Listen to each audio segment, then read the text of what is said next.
Mario 64, Nintendo took platforming into a whole new dimension. Mario Sunshine embraced its tropical theme and it introduced a game-changing flood device. Mario Galaxy went sicko mode on us, bringing in dozens of inventive gravity-defying mechanics. Then with Mario 3D World, Mario was now in 3D. Like how he had been for 17 years now. And he could turn into a cat. The concept behind 3D World was confusing and underwhelming. With 3D Land, Nintendo wanted to translate Mario Galaxy into a handheld game, and I think they did a pretty good job. But then Wii U comes out, and we go, okay, what's the next big Mario game?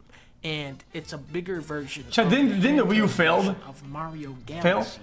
But without the 3D effect of 3DS, but it's still called 3D World.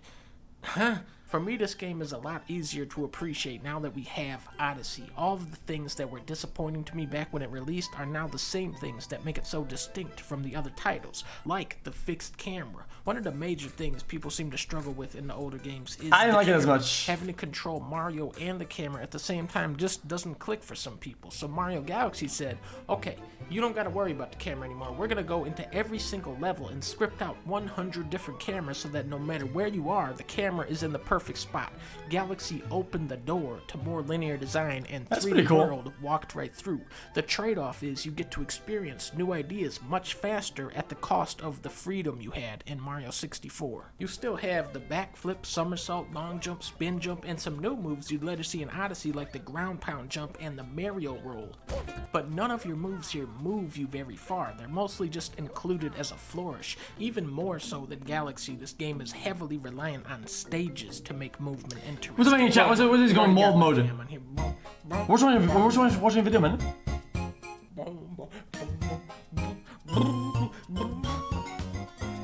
Immediately you are turned into Cat Mario. As the cat, you can dive across the map and climb up walls like Spider-Man. Where shit gets real though is when they bring in the wall treadmill. Oh, this is cool. Why is there a treadmill installed on the side of a wall? Don't you ever ask these kinds of questions. You also have the see-through pipe, which is like the green pipe but 100 times better. I wasn't a big fan of this, to be honest. You gotta press down, let the animation play out, fade to black, fade in, animation out of the pipe. The clear pipe says, nuh-uh, boy, we going big mode now. Now you just slide in there.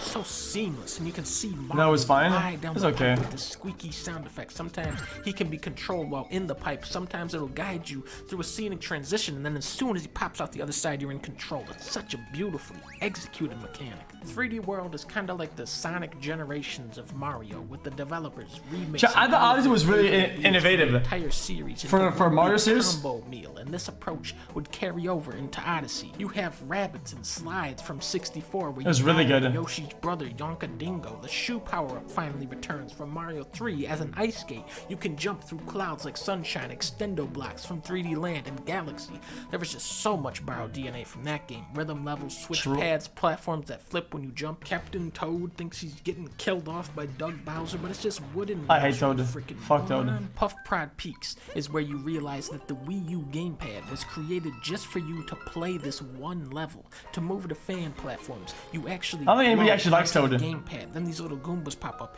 and you go, see ya, buddy. Look at how badass this is.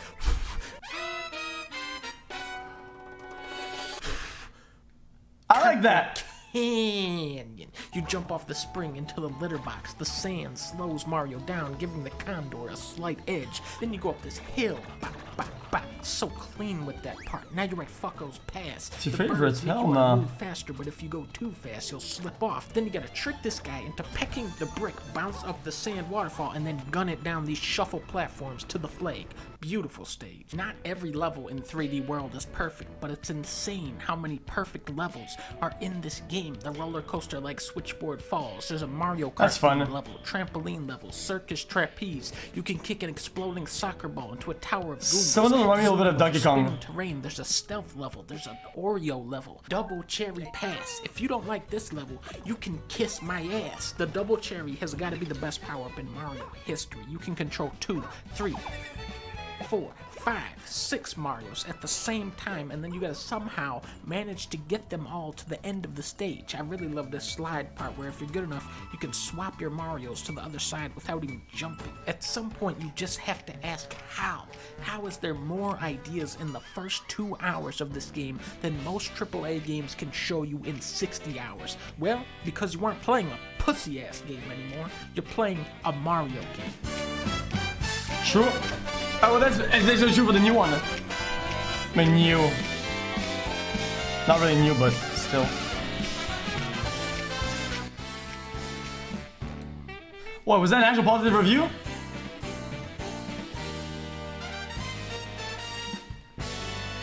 That was cool. I enjoyed it. No, we're not gonna watch TikTok, you fucking degenerate, man. What is wrong with you?